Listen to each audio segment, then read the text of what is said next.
What is up, everyone? The Toy Mantis is back with a new toy review today, and today I'm going to be reviewing the Marvel Legends Hasbro PulseCon exclusives. This year they had two exclusives.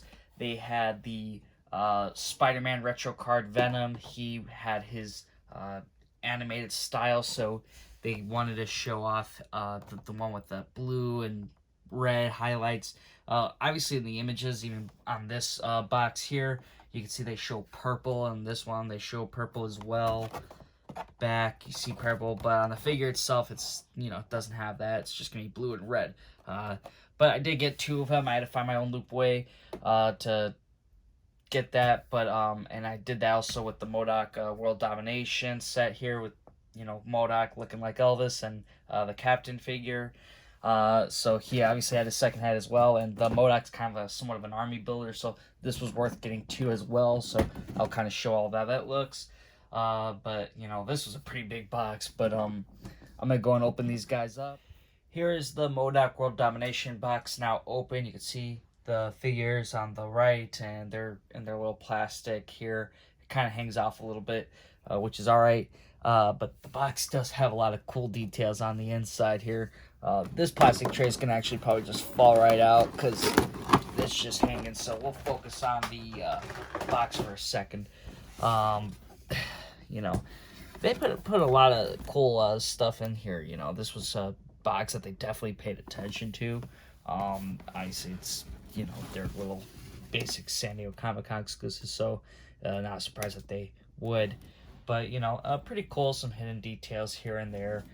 Got the Cosmic Cube burger, some aim technician pics, and then another cool thing is there's like a list here. If you want to hit pause, you could see that, but there's like a whole list of songs that kind of get basically renamed by modok, which you can tell which ones some are what. But also in the bottom here, you get the extra pieces that would come with this set. So obviously you get the extra head for the Captain figure, get the burgers, the glasses, which is good for your modok army building, and then stand for the burgers and extra hands. With modok here, he mostly uses the same stuff from the original release we saw earlier this year, right? The only difference I can notice is obviously how some of the paint applications are made. The blast effects at the bottom are a little bit different. He doesn't have that EKG anymore. It's just red. Some different outlining here. But one thing I kind of noticed, and this is the issue, so I'm going to mostly kind of point out issues. I'm trying to lift this up a little bit. But I'm going to try to point out some issues here mostly, because I know these figures have been known for a while, so I'm not going to really go too much into detail about how they are. But I'm going to go and talk about what's wrong with some of these figures. So with modok here, the best thing, or the worst thing, is that his headpiece and his faceplate don't seem to really actually fit in here. Everything's just kind of wobbly, it can pop right out. Nothing actually sits in, and that's just kind of like weird. The hair is just, I even saw it with my second one, and same issues. It's just a wobbly type of figure. I put this one with the glasses on, and head it's kind of set in there a little bit, but still pops out very easily.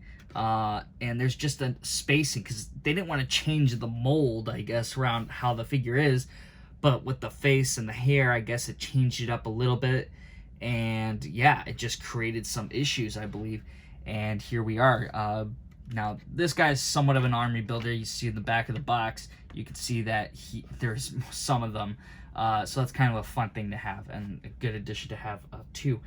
But that's what I have to say about modok. I mean, he has like the little microphone piece. I think that's cool, But and I do like the way of having got like glasses on him as well. So I'm gonna have good use out of these figures, I guess. But that's just kind of like a thing that really should have been an issue to begin with. And then obviously modok has his alternate hands that we also saw with the other thing. Now, with the Captain figure here, this dude is actually pretty cool for the most part. He was made as a pinless. An issue kind of was that they wanted to make the jacket piece here brown for that butterfly joint. Should have been painted white in my opinion, because any sort of sign you could just see that there's brown there and it just kind of looks weird. Should have been like that in my opinion. But it's an alright figure still overall. With the jacket covering over, you're not going to have an issue. But it definitely limits how you want to display the dude, because he's not going to be looking so good underneath there. It's just going to be looking ugly. So, Venom now. Now, Venom, oh man, I love this Venom figure. I actually really do. But there is issues, okay? So, this is what's so funny, is people who are demanding to see the red and the blue highlights on a Venom figure. This is what I find funny about it, is that they knew Hasbro wouldn't be able to do this accurately. The more shading Hasbro has to do, the more inaccurate they're gonna make it.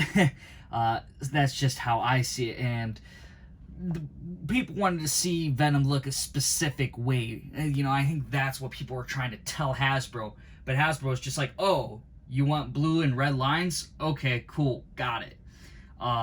And they didn't realize how much close to detail those people were really wanting it, because those people ended up complaining the most. I don't care necessarily. I never even really wanted this figure. I do enjoy the sculpt, though. I think it's a better sculpt.